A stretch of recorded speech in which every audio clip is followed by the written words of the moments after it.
Estos dos versículos, 4 y 5, tienen una connotación sumamente especial y un contenido particular dentro de la carta. Son versículos que nos hablan en cuanto a la soteriología. Nos hablan de la salvación del hombre. Y lo que el apóstol Pablo tiene en mente y en su corazón al escribir estas palabras es lo siguiente. San Pablo quiere dar toda la gloria a Dios por el regalo de la salvación que Él da a los hombres y quiere anular completamente todo mérito humano en cuanto a la salvación.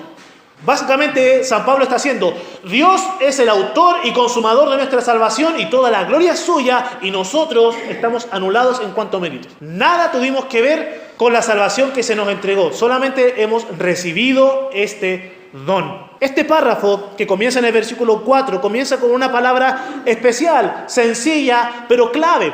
Dice, pero, como usted puso atención en el versículo 3, el apóstol Pablo está describiendo cómo es la condición del pecador. Es decir, aquella persona que no tiene la salvación de Cristo en su vida. Y San Pablo dice que el pecador es insensato. Sabemos lo que es esto. El hombre sin Cristo es necio en cuanto a su conocimiento de Dios. El ser humano sin Cristo es rebelde porque no obedece a la palabra del Señor. El hombre sin Cristo es extraviado porque está lejos de su Creador y su Salvador. El hombre sin Cristo es un esclavo de los deleites. Va rumbo a condenación, divirtiéndose, pasándola bien, satisfaciendo sus pasiones, pero está en condenación. Y el hombre sin Cristo está viviendo en malicia, envidia y aborrecimiento. O sea, la condición del pecador sin Cristo es una condición totalmente deplorable. El hombre sin Cristo es un cadáver espiritual. Pero, dice el apóstol Pablo, esto es, en la condición del hombre, Dios aparece como la alternativa. Dios aparece como un ayudador. Dentro de la terrible condición y situación del hombre aparece Dios con una realidad totalmente distinta que puede cambiar la existencia de la humanidad. Dice San Pablo, pero cuando se manifestó la bondad, notemos esto, el ser humano es insensato, rebelde, extraviado, esclavo, vive en malicia y aborrecimiento.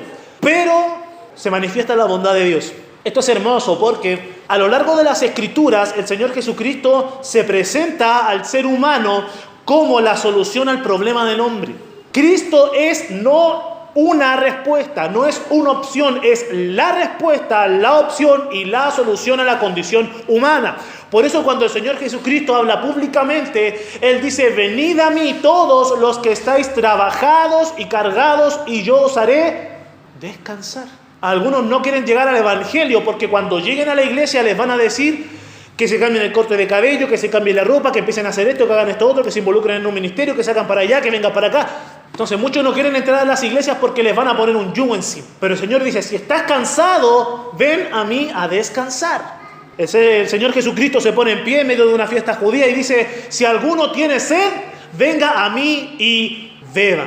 O sea que el Señor Jesucristo ofrece satisfacer la necesidad humana. El Señor dice, yo soy la luz del mundo. El que me sigue no andará en tinieblas, sino que tendrá la luz de la vida. Nuevamente, el Señor Jesucristo se presenta como la respuesta al problema del hombre. Eso es lo que Dios hace y eso es lo que San Pablo está hablando acá. Se manifiesta la bondad de Dios. Ahora, Dios siempre es bondadoso. Todo Dios lo ha hecho soberanamente, pero lo ha hecho por gracia. Ahora, algunos piensan que el hecho de que Dios sea soberano significa que Dios es un tirano sentado en un trono, dispuesto a condenar a todo el mundo y dispuesto a hacer sufrir a los hombres en la tierra hasta algún día llevarlos a la condenación. Pero el hecho de que Dios sea soberano, Él lo manifiesta a través de bondad y a través de gracia. Dios no tenía por qué crear al hombre, pero Él lo hizo voluntariamente y lo puso en el huerto de Edén. Y Dios puso toda la creación a disposición del hombre. Y a lo largo de los años y a lo largo de los siglos, Dios lo que hace todo el tiempo es manifestar gracia y manifestar bondad a los hombres. Cuando se manifiesta el pecado de la raza humana en Génesis capítulo 6, Dios pudo haber barrido con todos, pero Dios derramó gracia y bondad y preservó no a un hombre solamente, preservó una familia. Y la humanidad vuelve a multiplicarse y Dios sigue derramando bondad. Cuando el ser humano levanta la torre de Babel, Dios podría haberlos eliminado a todos por desobedientes, pero Dios decide dispersarlos. Dios toma a un hombre que vivía en idolatría y le hace una promesa y establece un pacto con Abraham. Entonces lo que Dios hace a lo largo de toda la historia es manifestar bondad, siempre. Sin embargo, aquí San Pablo dice que en un momento particular se manifiesta la bondad de Dios. Para entender este principio o estas palabras de San Pablo, creo que es importante que consideremos el siguiente ejemplo. Piense usted en un padre, en un trabajador promedio de nuestro país. Piense en un obrero de la construcción. Bien, y piense que este obrero de construcción tiene un hijo.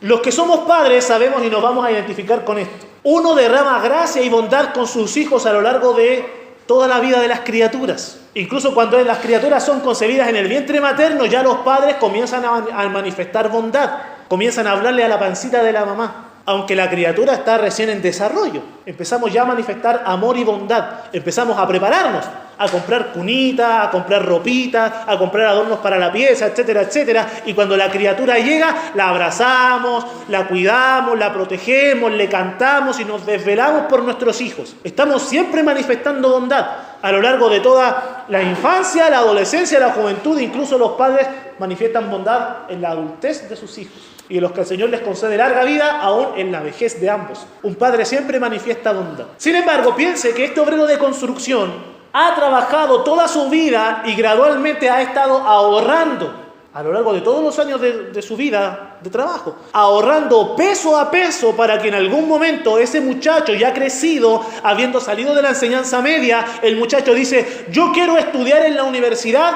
pero no tengo los medios para estudiar en la universidad. Entonces llega su padre, un humilde trabajador, y le dice: mira, hijo, tú no lo sabes, pero a lo largo de toda tu vida yo he estado ahorrando por lo siguiente, y le entrega un cheque y le dice: este cheque garantiza tus estudios en la universidad. La carrera que tú tienes que estudiar, aquí está cancelada. O aquí están los medios para que la canceles. Solamente te queda esforzarte, entrar y terminar esa carrera universitaria. Ese muchacho sabe que su padre ha manifestado bondad para con él durante toda su vida. Sin embargo, cada vez que él hable de la bondad de su propio padre, él va a hablar de esa oportunidad en la cual su padre le manifestó en un acto puntual cuánto él lo amaba a través de un acto de amor, es decir, de entrega voluntaria de su esfuerzo por años para que ese muchacho pueda forjar su futuro en la universidad. Bien, entonces cuando San Pablo dice que se manifestó la bondad de Dios, está pensando en esto mismo. Dios siempre manifiesta su bondad, pero hubo un acto en la historia en la cual se manifestó el punto más alto de la bondad de Dios para con los seres humanos. Y dice el apóstol San Juan: porque de tal manera amó Dios al mundo que ha, ¿qué cosa? Que ha dado a su Hijo unigénito. Ahora, dicen los teólogos que cuando San Juan dice que el Padre ha dado a su Hijo, no solamente el Padre está diciendo: bien mundo, bien humanidad, aquí está el Mesías, aquí está el Rey, crean en Él y adórenlo. San Juan no está diciendo eso, que el Padre ha dado a su Hijo de esa manera al mundo, sino que lo que está diciendo es que el Padre ha entregado a su Hijo, lo ha entregado al mundo para que los seres humanos hagan todo lo que tengan que hacer con ese enviado para lograr la salvación. ¿Qué es esto?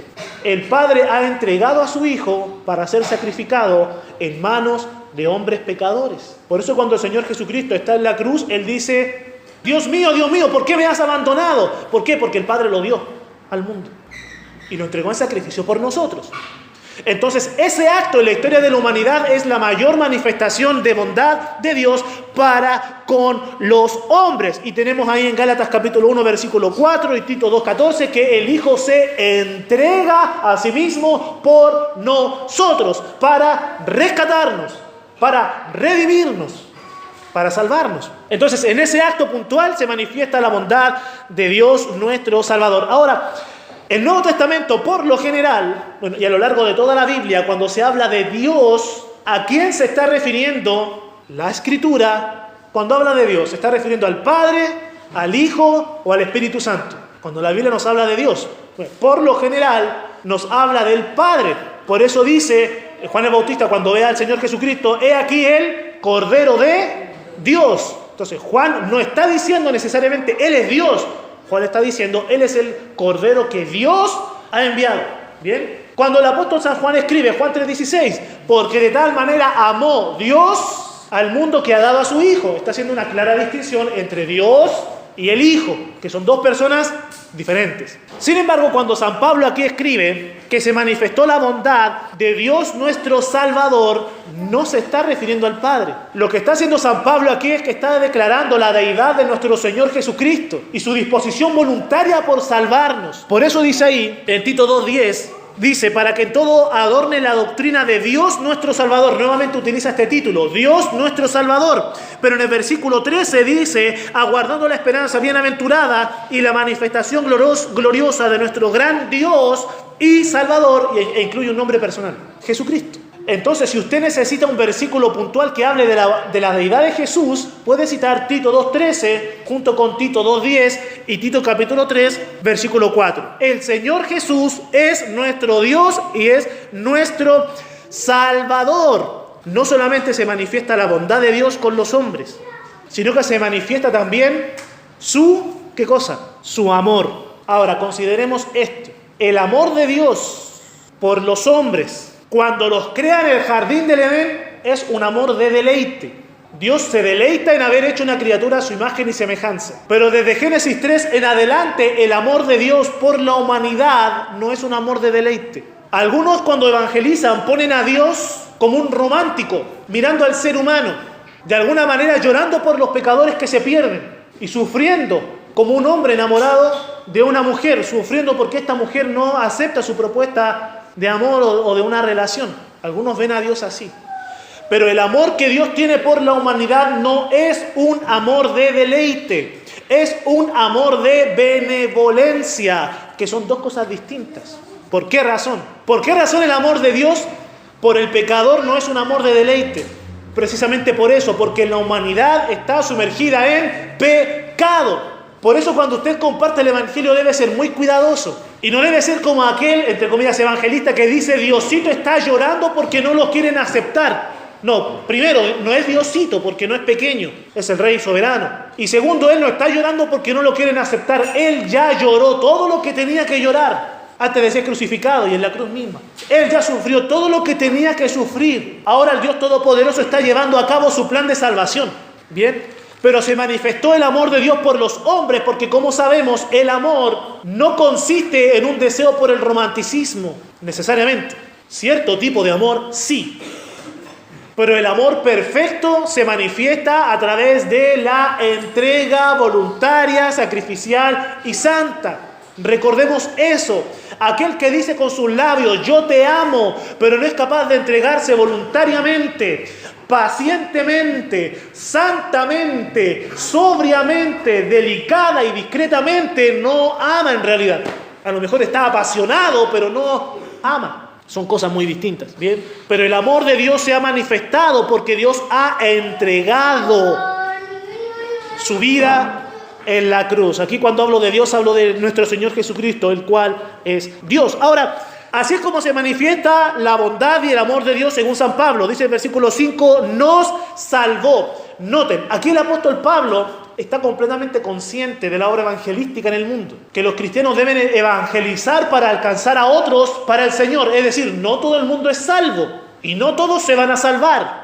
Pero aquí San Pablo habla de la salvación como un acto ya realizado y ya consumado, ya logrado. Por eso dice Pablo que Cristo nos salvó. Ahora, voy a citar algunos pasajes y voy a ir rápido porque voy a leer algunos versículos directos de la palabra de Dios para que entendamos cuán segura es la salvación.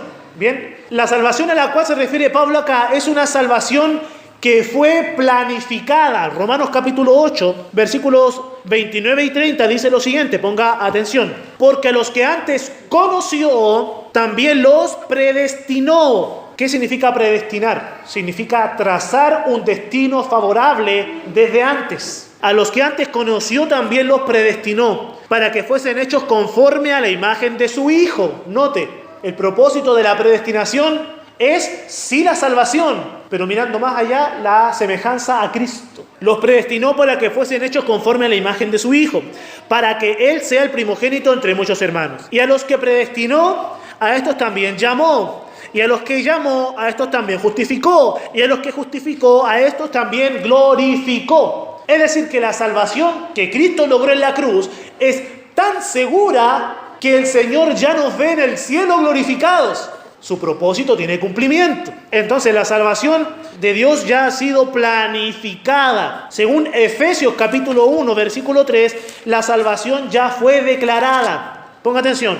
Rápidamente leo del 3 al 5. Dice: bendito sea el Dios y Padre de nuestro Señor Jesucristo. Note esto, que nos bendijo. ¿Qué significa? Que Dios declaró un bien sobre nosotros. Nos bendijo con toda bendición espiritual en los lugares celestiales en Cristo, según nos escogió en Él. Algunos piensan que hablar de predestinación y de selección es hablar de calvinismo, pero no es así. Hablar de predestinación, de elección, es hablar de pablismo, si se puede decir de esa manera, porque el apóstol San Pablo toca estas doctrinas.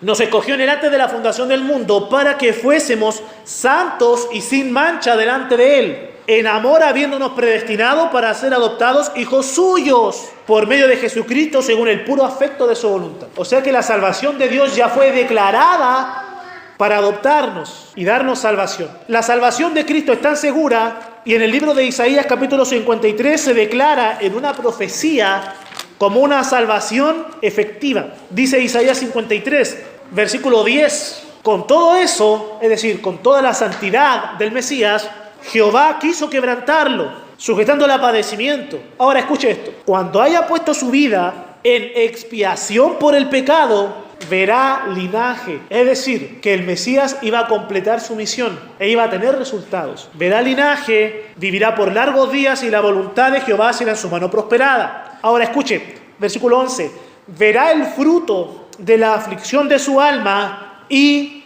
quedará satisfecho. El Mesías ha visto su obra, ha visto su trabajo, ha visto sus lágrimas, su sangre, su esfuerzo, su muerte y resurrección, y luego ve todos los frutos que tiene de esa salvación. Y hoy está satisfecho por el trabajo que realizó.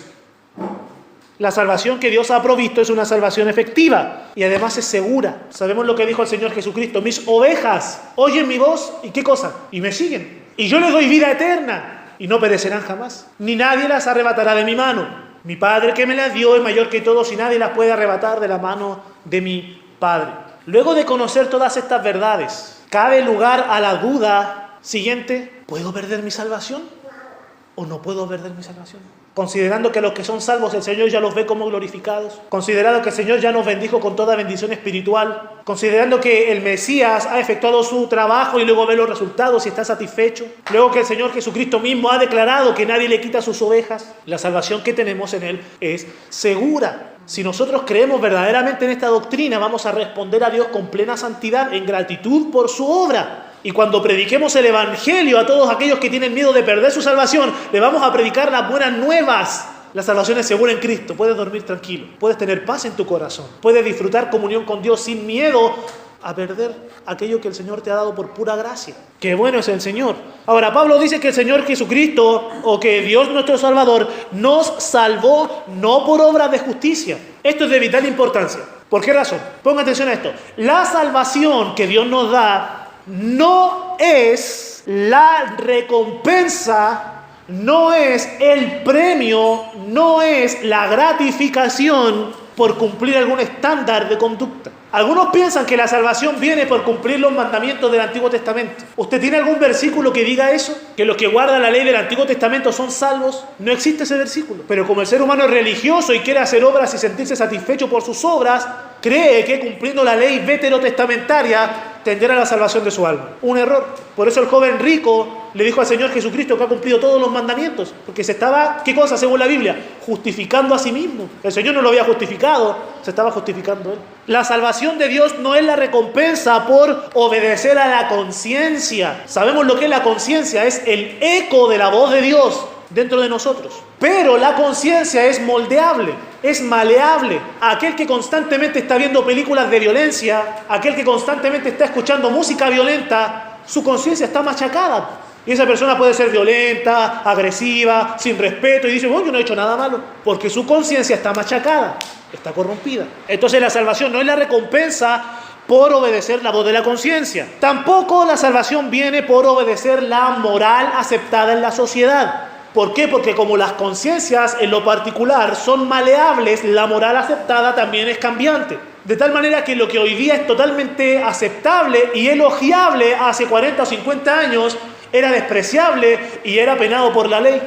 ¿Por qué? Porque la moral de la sociedad es cambiante, por cuanto las conciencias son maleables. La salvación no viene por obedecer o por cumplir la ley civil. Lo mismo, porque las leyes que están siendo aceptadas, que están siendo estudiadas y luego puestas como genuinas a la sociedad, también salen de mentes corrompidas, a menos que sean leyes conforme a la palabra de Dios. La salvación no viene por cumplir los sacramentos. La salvación no viene por cumplir con los dogmas evangélicos. Pero yo ya hice mi oración del pecador. Yo voy todos los domingos a la iglesia. Yo me sé todos los versículos que me han enseñado en la escuela dominical. Yo me he visto como evangélico. Tengo la Biblia evangélica. Hablo como evangélico. La salvación no viene por cumplir los dogmas de una denominación o de una iglesia en particular. Porque el apóstol Pablo dice que Dios nos salvó no por obras de justicia. Definitivamente es bueno seguir los principios de la palabra de Dios. Es bueno oír la voz de la conciencia. Es bueno estar de acuerdo con la moral social, siempre y cuando se conforme a la moral bíblica. Es bueno cumplir la ley civil. Es bueno practicar determinados dogmas, pero no dan salvación, porque la salvación no es por obras de justicia. ¿Cuánto le cuesta al creyente, no necesariamente salvo, pero sí creyente o profesante, entender este principio? Las iglesias evangélicas de sana doctrina también están llenas de personas queriendo alcanzar su salvación por medio de obras. Es cierto, no por obras de justicia que nosotros hubiéramos hecho, porque no hay ninguna obra en el pasado del ser humano que pudiera proveerle salvación. Pero voy a decir algo más, y con esto voy a refutar una idea totalmente equivocada del mundo evangélico, de muchos sectores del mundo evangélico. Vamos a Primera de Pedro, capítulo 1. Primera de Pedro, capítulo 1, versículo 2. Esto dice Pedro acerca de los que han sido salvados, elegidos, es decir, que los creyentes han sido elegidos según la presciencia de Dios Padre en santificación del Espíritu para obedecer y ser rociados con la sangre de Jesucristo. Aquí la clave es la palabra presciencia. Muchos, tal vez más de lo que quisiéramos, sectores de la iglesia evangélica toman este versículo y plantean que la presciencia de Dios consiste en esa virtud divina por la cual Dios sabía desde antes que el ser humano le iba a aceptar en el futuro.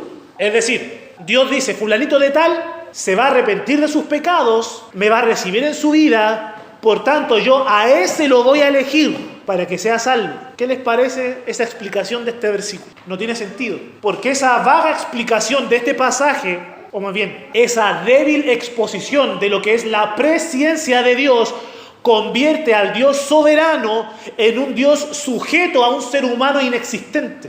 Convierte al Dios todopoderoso como dependiente de lo que alguna vez va a llegar a ser un pecador. Entonces quita toda la soberanía de Dios. ¿Qué es esto de la presciencia? Efectivamente significa conocimiento anticipado de Dios, designio propio, voluntad propia. Dios escoge y luego Dios aplica la salvación. Bien, por eso aquí Pablo dice, Dios nos salvó, pero no por obra de justicia que nosotros hubiéramos hecho en el pasado o hubiéramos llegado a hacer en el futuro. Porque Dios sabe todo lo que usted se va a equivocar. Y aún así Dios le sigue amando, le sigue soportando. Dios le sigue sustentando. Realmente qué bueno es el Señor. Dios nos salvó. Aquí hay, el apóstol Pablo menciona atributos y actos de Dios para con el pecador. Dice que Dios nos ha salvado por su misericordia. Es decir, Dios toma la iniciativa propia de beneficiar a los miserables, en este caso a nosotros. Dios ha visto nuestra miseria para llevar a cabo su plan y salvarnos. Así es como Dios mira a los pecadores, como miserables. Hay una hermosa alabanza de Marcos Vidal que dice, ¿quién soy yo para que tú me hayas amado? Dice la letra. Bueno, la respuesta es nadie más que un miserable. Por eso el Señor nos salvó, se compadeció de nuestra miseria. Dice que nos salvó por su misericordia, por el lavamiento de la regeneración y la renovación en el Espíritu Santo. Voy a explicar brevemente estas palabras. Esto lo vamos a profundizar más cuando retomemos nuestro estudio de soteriología, es decir, el estudio de la salvación. ¿Qué es esto del lavamiento? Algunos piensan que cuando Pablo aquí habla del lavamiento, está refiriéndose a ¿qué cosa? Al bautismo. Es necesario ser bautizado para alcanzar salvación. ¿Cuántas veces usted ha escuchado eso en el mundo católico romano? Muchas veces. ¿Cuántas veces lo ha escuchado en el mundo evangélico? También muchas veces. Porque hay un concepto errado acerca de lo que es el lavamiento, del cual habla Pablo aquí en Tito capítulo 3 y el apóstol Juan en el Evangelio de Juan. en el capítulo 3.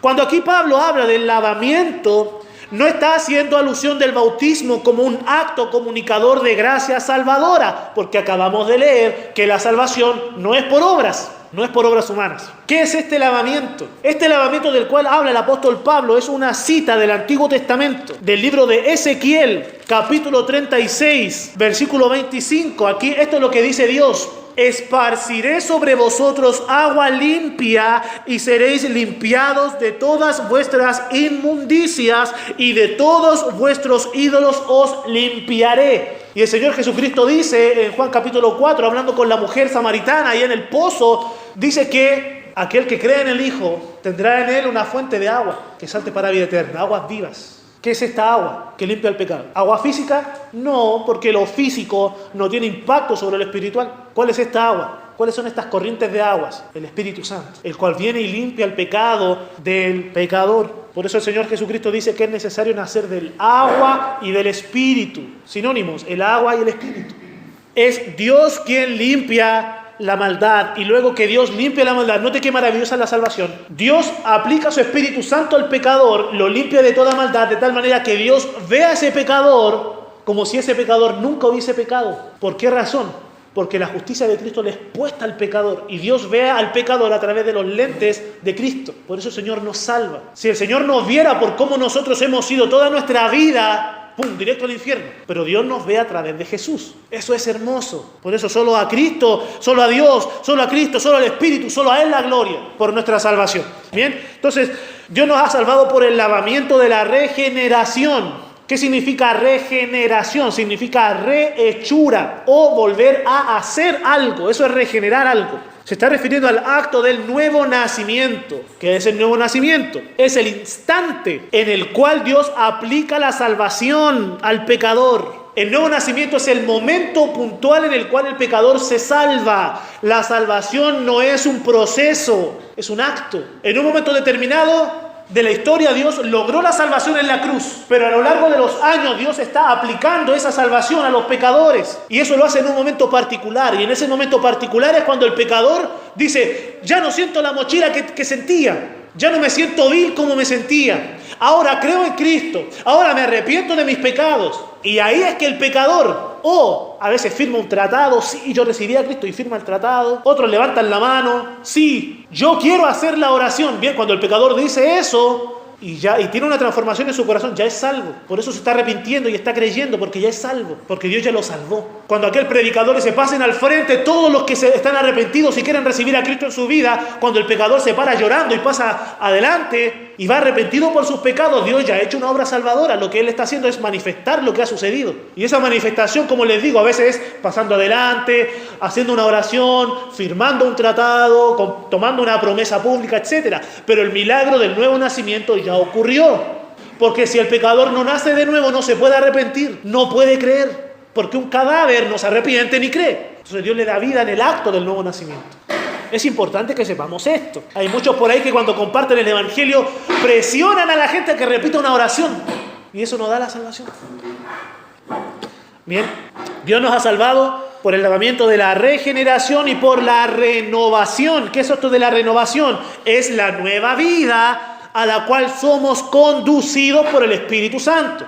No pensamos igual, no sentimos igual, porque el Espíritu Santo nos ha cambiado. Eso se llama conversión. Y siempre la regeneración conlleva o comporta la conversión. Nadie se puede convertir si no ha nacido de nuevo. Por eso, ¿usted debe enseñarle moral a sus hijos? Sí, tenemos que enseñarle moral a nuestros hijos. ¿Tenemos que enseñarles a leer la Biblia? Sí. ¿Tenemos que enseñarles a orar? Sí. ¿Tenemos que enseñarles a ir a la iglesia? Sí. ¿Tenemos que enseñarles la Biblia, el Evangelio, las historias? Sí. Pero tenemos que orar por su salvación, por su regeneración.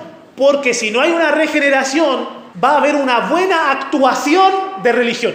Pero cuando ocurre la regeneración, el nuevo nacimiento, todos esos principios bíblicos, cristianos, evangélicos se cumplen, pero con devoción en el corazón.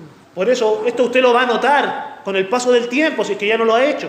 ¿Cuántos cristianos o profesantes evangélicos usted ha conocido que se congregan con gozo, con devoción?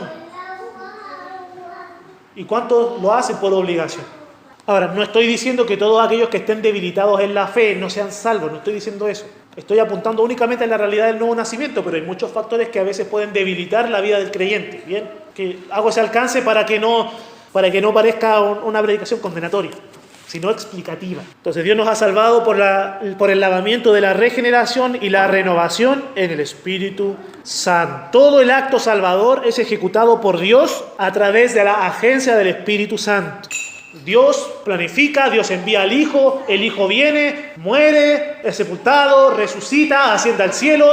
El Padre y el Hijo envían el Espíritu Santo y el Espíritu Santo en la tierra convence de pecado a los pecadores, los regenera. Cuando el pecador cree, se arrepiente, el Espíritu Santo sella al pecador. Eso está en Efesios 1:13. Cuando el pecador es nacido de nuevo, el Espíritu Santo bautiza al pecador y lo introduce al cuerpo de Cristo. Luego el Espíritu Santo guía al creyente, Romanos 8:14, y le da testimonio de que es un hijo de Dios, Romanos 8:16, y lo guía a toda verdad y a toda justicia, Juan 16:13, y le recuerda las palabras de Cristo, Juan 14:26. El Espíritu Santo acompaña al creyente toda su vida en la tierra hasta llevarlo a la gloria. El día de ayer predicaba el Evangelio a un varón y él me decía, pero ahí en su iglesia ¿creen en el Espíritu Santo? Claro que sí, pero ¿creen en las manifestaciones del Espíritu Santo? Bueno, ahí depende de qué entiendes tú por manifestación del Espíritu Santo. Porque lamentablemente el mundo evangélico moderno se ha hecho un entendimiento equivocado de cómo el Espíritu Santo se manifiesta. Y el mundo evangélico moderno cree que el Espíritu Santo hace cosas que Dios nunca dice que hace. Guardó silencio. El Espíritu Santo hace una obra de santificación, conducción, guía, dirección, consuelo al creyente. Somos salvos por Él. Él nos salvó a nosotros. El Dios Trino obrando en la salvación del pecador. Ahora es importante que Pablo diga estas cosas a Tito. Es importante que Pablo escriba a este pastor en Creta y le dé esta información doctrinal y bíblica, porque los pastores necesitan ser los teólogos de la iglesia, para que la iglesia aprenda teología y sepamos cómo funciona el mundo espiritual, y no nos movamos meramente por impulsos piadosos, sino por una motivación espiritual genuina, pero además con la instrucción de la palabra de Dios. Y tanto este pastor Tito como la iglesia de Creta necesitaba enriquecerse en la doctrina bíblica, así como yo y así como usted. No hay absolutamente nada que el ser humano pueda hacer para aportar a su salvación, más que sus pecados. El único aporte que usted hizo para ser salvo son sus pecados, para que vayamos despojándonos de toda soberbia. Todos, sin distinción, necesitan urgentemente de Cristo. Probablemente usted tiene familiares y amigos muy religiosos, muy correctos, pero si no han nacido de nuevo, necesitan tanto a Cristo como un ladrón, como un drogadicto, como una prostituta, como un mentiroso, no importa. Todos necesitamos igualmente de Cristo. No importa el grado de moral o de religión que se pueda poseer. La salvación nunca usted la va a poder lograr en aquellos que le prediquen. No quisiera bajarle el ánimo con esto, sino darle dirección. No importa cuán bien usted predique, Dios puede utilizar al mejor predicador vivo sobre la faz de la tierra como al más humilde recién convertido para salvar pecadores, porque es una obra de Dios. Nada podemos hacer nosotros para cambiar el corazón del pecador, más que predicar el Evangelio y ser fieles a Él. Por eso esforcémonos en estudiar las Escrituras, conocer el Evangelio a plenitud, para predicar de la manera más correcta posible, lo más cercano al Evangelio de la palabra de Dios, para que Dios use esa predicación y salve a aquel que nos escuche. Importantísimo, es Dios quien nos salvó. Necesitamos orar y seguir trabajando para que Dios siga salvando almas y añadiendo a su iglesia a los que han de ser salvos.